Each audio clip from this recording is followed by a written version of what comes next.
Big boss season 9 TRP పెంచడానికి big boss యాజమాన్యం చాలా సన్నాహాలు చేస్తున్నారనే చెప్పాలి. వాళ్ళు ఎన్ని సన్నాహాలు చేసినా సరే ప్రస్తుతం బిగ్ బాస్ హౌస్ లో కొనసాగుతున్న తనుజాకి సూపర్ డూపర్ బంపర్ ఆఫర్ అనే చెప్పాలి. ఇక అసలు విషయానికి వచ్చేస్తే ప్రస్తుతం బిగ్ బాస్ హౌస్ లో నుంచి వెళ్ళిపోయిన ఎవరైతే ఎలిమినేషన్ కంటెస్టెంట్స్ ఉన్నారో వాళ్ళని హౌస్ లోకి మళ్ళీ రప్పించేలాగా ప్రయత్నం చేశారు. అయితే ఇది ఎలాగైతే లాస్ట్ సీజన్ లో ఎవరైతే ఎలిమినేట్ అయ్యారో ఆ కంటెస్టెంట్స్ ని హౌస్ లోకి పంపించి హౌస్ లో ఉన్న కంటెస్టెంట్స్ ఎవరైతే ఎక్కువ మద్దతు ఉంటుందో వాళ్ళే మళ్ళీ రీ ఎంట్రీ ఇస్తారంటూ బిగ్ బాస్ చాలా బంపర్ ఆఫర్ ఇచ్చింది హౌస్ లో ఉన్న కంటెస్టెంట్స్ కి.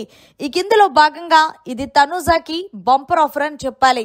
ఇక హౌస్ లోకి రీ ఎంట్రీ ఇచ్చిన కంటెస్టెంట్స్ ఎవరు అంటే భరణి, ఆశా చైని, శ్రీజ, ప్రియా. వీళ్ళు నలుగురు కూడా హౌస్ లోకి ఎంట్రీ ఇస్తే హౌస్ లో ఉన్న కంటెస్టెంట్స్ ఎక్కువ భరణికి ఓట్లు వేయడంతో మళ్ళీ భరణి రీ ఎంట్రీ ఇచ్చాడు బిగ్ బాస్ హౌస్ లో.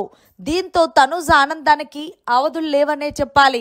మా నాన్న మళ్ళీ బిగ్ బాస్ హౌస్ లోకి వచ్చాడు యాహూ అంటూ మొత్తం బిగ్ బాస్ అంతా కూడా చక్కెర్లు కొట్టింది.